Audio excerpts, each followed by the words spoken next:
오늘은 같아도 같은 것은 아니다. 뭔가 좀 영화에 나올 대사 같은 그런 제목입니다. 끝났다고 해서 다 끝난 게 아니야. 영화에서 나왔었죠. 저희 가족이 여주에 가면은 자주 찾는 식당이 있습니다. 뭐 여기 관련되신 분도 계시지만 돈이 돈가스라고 하는 식당인데요. 개인차는 있겠지만 저는 또 저희 가족은 어딜 가도 그만한 돈가스를 맛보지 못한다라는 자부심이 있습니다. 그 유명한 연돈에도 가봤습니다. 제주도에서.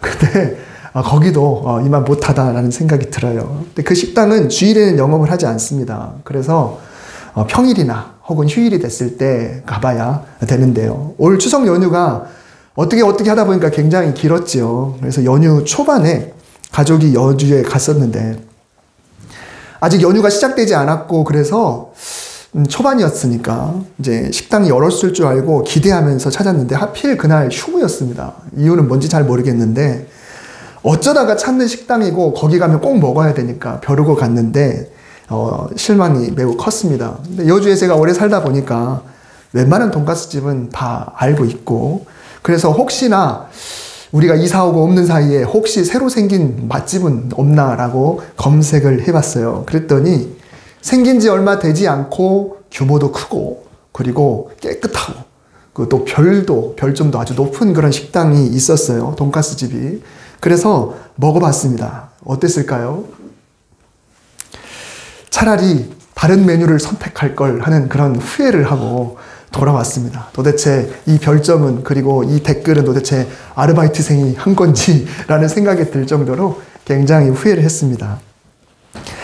사람마다 성향이 다르지요. 내가 무엇을 꼭 선택하러 갔는데 만일 헛걸음이 되면 오늘은 아닌가 보다라고 깨끗하게 포기하고 다음을 기약하는 사람이 있는가 하면 그래도 이왕 왔으니 이거 말고 다른 거라도 찾아보자 라고 하는 사람도 있습니다. 저는 보통 후자에 해당합니다. 머리를 자르러 갔는데 평소에 다니던 미용실이 문을 닫았다. 그러면 어떡합니까? 보통은 다른 날을 기약하기 마련이에요. 머리 함부로 맡길 수가 없잖아요. 남자들보다는 여자분들이 더 그러실 겁니다. 그런데 저는 어떡하냐면 그냥 아무 데나 갑니다.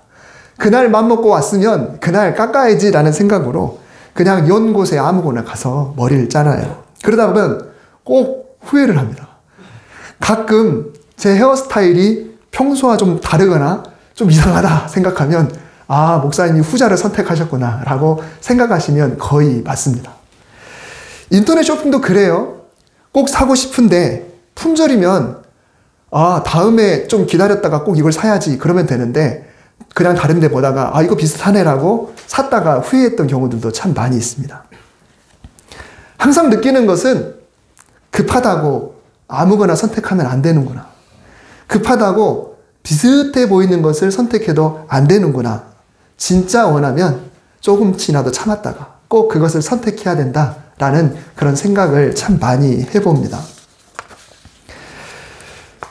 오늘 본문에서 모세가 시내산에서 하나님께 십계명을 비롯한 그런 율법과 그리고 성막 제작법 이런 것들을 전수받는 중에 오늘 본문은 성막에 관한 가르침 중에 거의 마지막 부분에 해당하는 말씀입니다. 성막에 무엇을 만들어야 된다. 그리고 무슨 재료로 만들어야 된다. 어떤 방법으로 만들어야 된다. 그리고 어떤 사람이 만들어야 된다. 그리고 그것은 어떤 사람이 어떤 방법으로 옮겨야 된다. 정말 자세하게 하나님께서 모세에게 가르쳐 주셨습니다. 그리고 오늘 본문은 그 중에 향기름과 향에 대한 말씀입니다. 우리가 성막하면은 생각나는 기구들이 있잖아요. 이것저것. 그런데 향기름하고 향은 솔직히 별로 이렇게 그런 것도 있었어? 라고 하니까 아는 거지. 여기에 대한 규령도 있었다라는 것이 참 생소하죠. 향기름이 무슨 용도일까요? 말 그대로 그냥 성막에 바르면 됩니다. 그 앞에다가 처자를 쓰면 더 정확하게 얘기가 될 거예요. 그냥 여기저기다가 그냥 바르라고 만드는 향기름입니다. 천막에도 바르고 천막을 세우는 기둥이나 널빤지에도 바르고 지성소 안에 있는 법궤에도 바르고 성소 안에 있는 떡상, 잔 그리고 또 촛대 그리고 성소 밖에 뜰에 있는 번제단, 그리고 물두멍. 근데 그것뿐만 아니라 기구들, 어떤 집게, 그리고 재를 옮기는 삽, 이런 것까지 모두 다 이 향기름으로 완전히 코팅을 합니다. 물론 먼지 이렇게 재 한번 하면은 그 향기름이 떨어져 나가겠지만, 그래도 하나님이 거룩하다라고 생각하기 위해서 기름을 쳐요. 이게 전부가 아닙니다. 제사장 아론과 아론의 아들들에게도 기름을 바릅니다. 마치 목욕하면서 그리고 또 바디 오일을 바르듯이 제사장들에게 이 향기름을 전체에 바르도록 합니다. 아마도 그들이 입는 에봇, 이 옷에도 기름을 발랐겠죠. 이유는 딱 하나입니다. 거룩. 하나님이 구별한 물건이다. 그리고 하나님이 구별한 사람이다 라는 의미로 이 기름을 전체를 바르게 했습니다. 그만큼 향기름은 아주 중요한 물품입니다. 또 향이 있습니다. 향은 향기름과는 달라요. 향기름은 액체, 향은 가루로 되어 있습니다. 냄새가 나는 그런 건데요. 향은 무슨 용도일까요? 성막은 천막으로 된 구조물이 있고 그 천막 밖에 뜰이 있습니다. 그리고 천막 안에는 성소와 지성소가 있어서 성소에는 떡상, 금촛대, 분향단이 있습니다. 그리고 그 안에 대제사장만이 들어갈 수 있는 공간, 법궤가 있는 지성소가 있죠. 그러면 그 지성소에는 이 법궤 혹은 증거궤, 언약궤라고 이름이 참 다르게 불러지는데 하나님이 그 상황에 맞게 그렇게 말씀을 하시는 거예요. 근데 이곳에다가 향을 그 성소의 지성소 안에 있는 법궤 앞에다가 둬서 그 향이 지성소 안에 풍기도록 하는 그런 용도입니다. 다른 데 사용하는 게 아니에요. 딱 거기에 맞습니다. 하나님만이 맡을 수 있는 향, 하나님만 맡으시라고 만들어 놓은 향, 이게 오늘 말한 향입니다. 그만큼 향도 아주 중요한 물품입니다. 그러면 특별한 용도, 특별한 의미로 쓰는 향기름과 향은 어떻게 만들었을까요? 하나님이 그 방법도 말씀해 주셨다고 했죠. 하나님은 친절하셔서 모세에게 그 레시피를 정확하게 알려주셨습니다. 먼저 23절 이하에 보면 향기름의 레시피가 있는데요. 재료의 명칭은 우리 한글 번역만으로는 정확하게 알 수 없어요. 왜냐하면 우리나라의 명칭하고 그 나라에서 쓰는 그 진짜 그거하고는 또 다를 수 있기 때문에 그렇습니다. 하지만 일단 최상품으로 준비를 해야 합니다. 최상품으로 준비를 해야 되는데 나무 수액으로 만들었다고 하는 몰약, 계피와 유사한 육개, 갈대를 재료로 만든 창포, 우리나라에 있는 창포하고는 다릅니다. 그리고 계피, 그리고 마지막으로 감람기름, 올리브 기름을 준비해요. 대량으로 만들어야 되니까 그것도 엄청나게 많이 재료를 준비해야 됩니다. 말 그대로 그냥 떡칠을 해야 되니까 정말 많이 이거를 모아와야 되는 거예요. 그리고 중요한 것이 비율인데 이 비율도 하나님이 가르쳐 주셨어요. 2대 1대 1대 1 여기다가 감람기름을 첨가하라. 이렇게 하나님이 정확하게 레시피를 말씀해 주셨습니다. 무언가 만들 때 비율이 참 중요하죠. 제가 어렸을 때 믹스커피, 그때는 믹스커피가 없어서 맥심 커피에다가 프리마에다가 설탕을 넣고 2, 3, 2 이렇게 늘 차면 다방 맛이 난다 그런 이야기가 있었어요. 그래서 커피 2스푼에 프림 3스푼에 설탕 2스푼 2남이 이렇게 외워가지고 이거는 누가 타줘도 그 맛이 똑같이 납니다. 34절 이하에는 향을 만드는 방법도 가르쳐 주셨어요. 나무 수액에서 추출한 소합향, 이런 거 들어보지도 못했죠. 근데 주석에 찾아보니까 그렇다고 해요.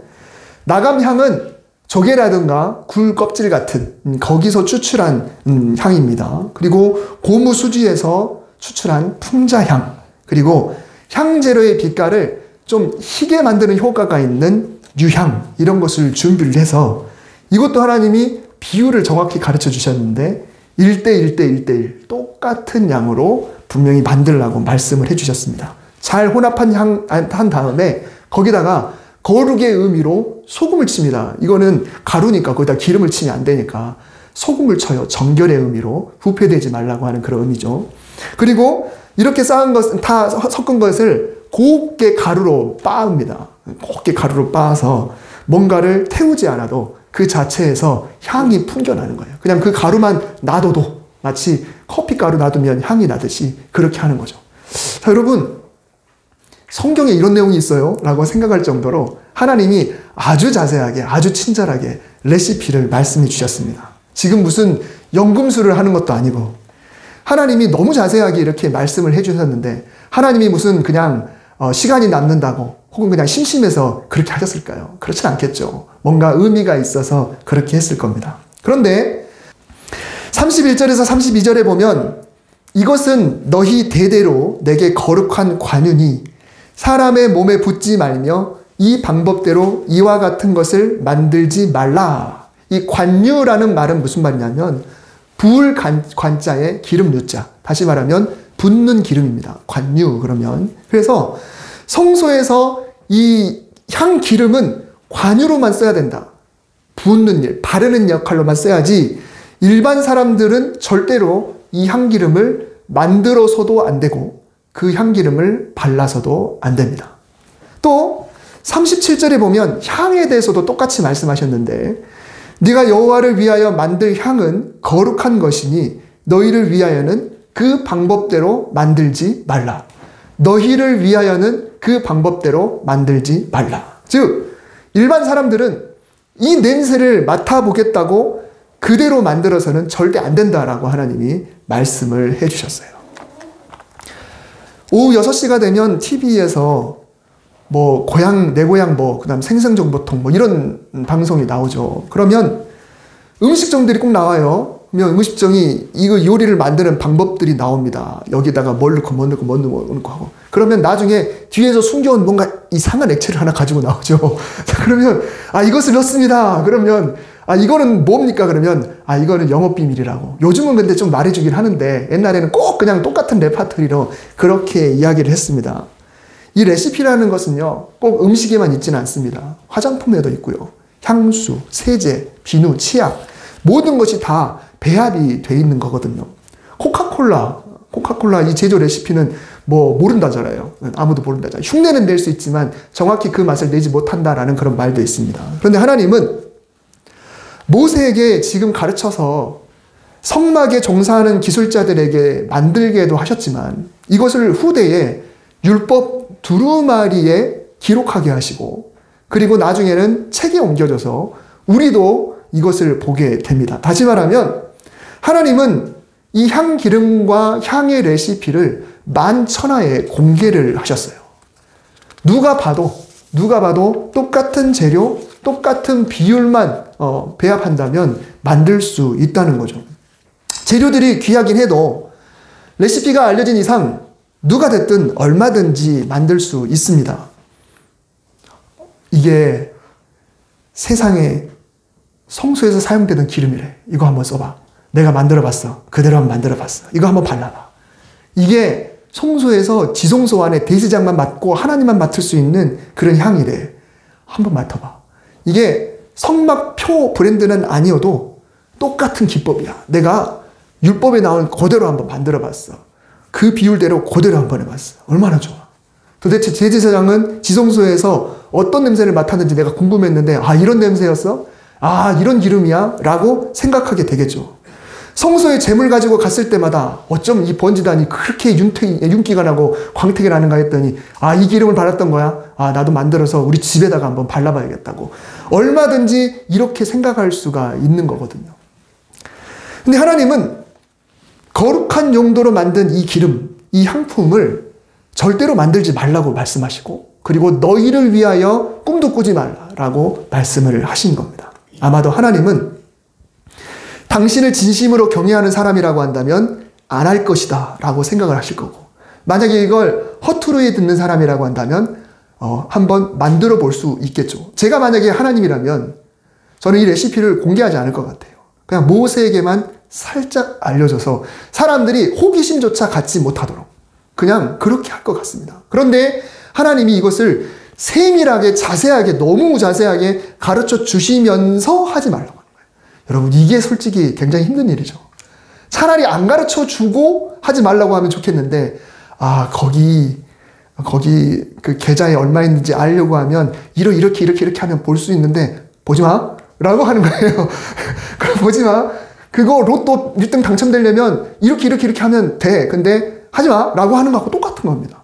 하나님이 도대체 이렇게 말씀하셨는데 왜 그럴까요? 그만큼 하나님은 사람에게 거룩이라고 하는 것이 무엇인지에 대해서 우리가 유혹을 충분히 이 세상에서도 받을 수 있는데, 충분히 받을 수 있는 그런 사람인데, 그 안에서의 거룩에 대해서 하나님이 우리에게 어떤 명령을, 테스트를 우리에게 내리고 계시는 거죠. 이 말씀을 한번 바꿔서 생각을 해봅시다.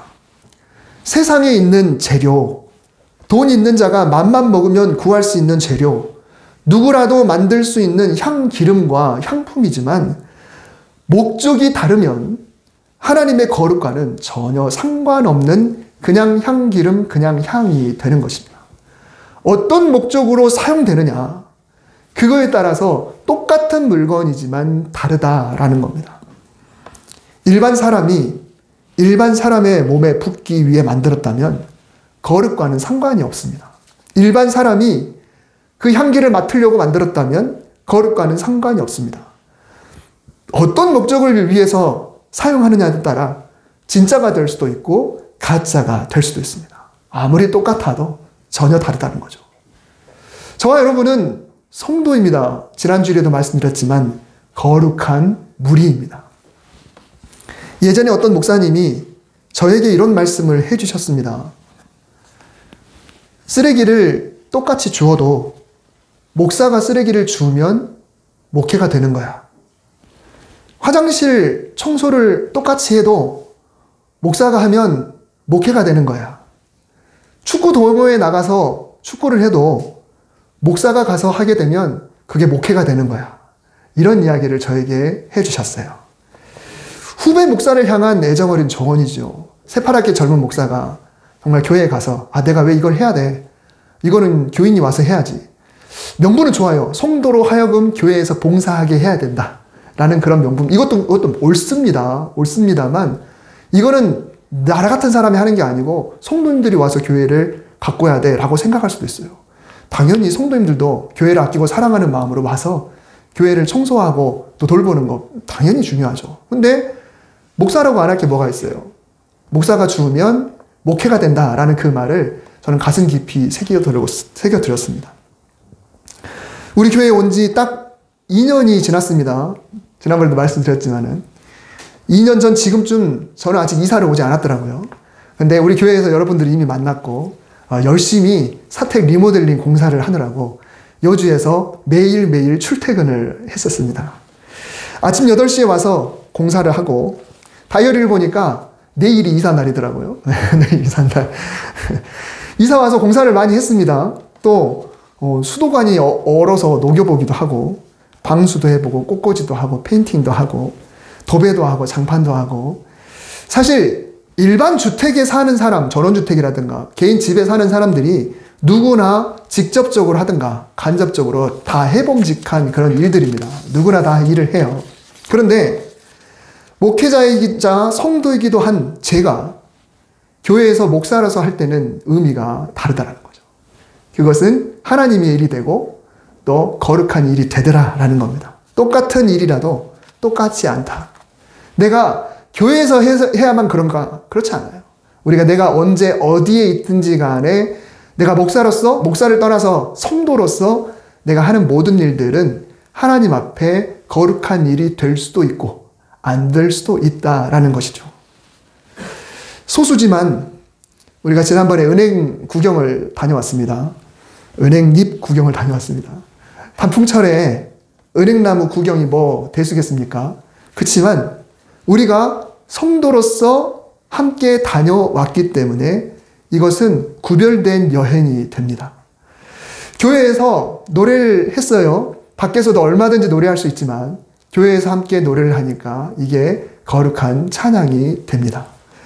교회에서 운동하면 성도의 교제가 되고 성도들이 성도의 모임으로 함께 식사를 하면 아름다운 식탁 교제가 되는 겁니다. 같은 의료 봉사도 성도가 하게 되면 주의 일이 되고 칼갈이도 역시 단순한 봉사가 아니라 거룩한 사역이 됩니다. 여러분, 우리가 성도로서 하는 거하고 성도임을 잊고 그냥 하는 거하고는 다릅니다. 우리의 물질도 그렇습니다. 통장에 들어오는 돈 누구나 받는 수입이고 또 누구나 쓰는 지출입니다. 그런데 성도가 성도로서의 정체성을 갖고 쓰게 되면 거룩한 일이 될 수가 있습니다. 우리가 갖고 있는 장점, 재능도 마찬가지입니다. 내가 하는 일들이 그냥 내가 하게 되면 내가 잘하는 걸 하는 게 되지만 내가 성도로서 하나님께서 나에게 주신 재능이라 생각하고 내가 그 재능을 사용하게 되면 그 재능은 거룩한 재능이 되는 것입니다. 우리의 몸도 그렇습니다. 우리의 건강도 그렇습니다. 레시피가 있듯이 우리도 세상 사람들이 다 짐작할 만한 그리고 누구나 알 수 있는 그런 일상을 살아가고 있습니다. 굳이 성도가 아니어도 남들과 똑같이 하루하루 살아가고 있고 그렇게 사업도 하고 그렇게 공부도 하고 그렇게 살림도 하고 이렇게 살아가고 있습니다. 남들처럼 눈 뜨고 똑같이 취미생활하고 똑같은 구경하고 똑같이 음식을 먹으면서 그렇게 살아가고 있습니다. 그렇게 우리가 한 해를 살았습니다. 그런데 과연 성도로서 얼마나 살았는가? 이 연말에 우리가 한번 우리 스스로를 돌아보았으면 좋겠습니다. 거룩한 물이 과연 나는 성도로서 얼마나 의식하며 살았는가? 나는 누구인가? 나는 진짜인가? 아니면 비슷한 사람인가? 라는 것을 한번 생각해 봤으면 좋겠습니다. 아무리 비슷한 삶을 살아도 진짜가 아니면 그릇된 선택을 하게 되고 후회하게 되는 것이죠. 나는 남들과 똑같은 사람이기도 하지만 그래도 똑같은 사람은 아닙니다. 똑같아도 똑같은 게 아닙니다. 그러므로 여러분, 십자가에서 흘리신 예수 그리스도의 보혈로 거룩하게 되었다라고 하는 그렇게 구별된 우리가 우리의 몸도 마음도 물질도 시간도 지식도 재능도 모두 용도에 맞게 사용할 수 있어야 되는 겁니다. 나는 거룩한 자로서 나는 똑같아도 똑같지 않다라는 마음으로 거룩한 자의 용도에 맞게 모든 것을 사용하는 것. 거룩하신 하나님을 드러내기 위해서 그리고 진리를 드러내기 위해서 사용해야 되는 거예요. 그렇게 살아가라. 이렇게 하라고 우리 하나님께서 올 한 해를 우리에게 주셨습니다. 하나님께서 그래서 그렇게 살아가라고 우리의 필요를 채워주시고 일용할 양식을 우리에게 허락하신 겁니다. 나는 과연 진짜 성도인지 혹은 가짜를 채워가는 성도인지 나를 한번 잘 돌아보면서 연말을 보내시고 또 감사절의 의미를 깊이 생각하시기 바랍니다. 하나님의 거룩한 성도로서 하나님이 거룩하게 구별한 사람으로서 한 해를 잘 마무리하시기를 주님의 이름으로 축복합니다. 기도하겠습니다. 거룩하신 하나님, 우리를 거룩하다 구별해 주셨습니다. 거룩하라고 지혜를 주시고 물질을 주시고 건강을 주시고 가족을 주시고 환경을 주시고 물질을 주시고 달란트를 주셨습니다. 거룩하라고 주셨습니다. 그 거룩을 우리 일상생활 속에서 얼마나 행사하고 있는지, 얼마나 지키며 진짜 성도로 살아가고 있는지 우리 스스로를 돌아보게 하시고 하나님이 이 한 주간 이 말씀을 깊이 묵상하면서 거룩한 자로서 승리할 수 있도록 주님 축복하여 주시옵소서. 우리 개인이 거룩하게 하시고 가정이 거룩하게 하시고 우리 교회가 진심으로 거룩한 교회가 되게 하여 주시옵소서. 예수님의 이름으로 기도드립니다. 아멘.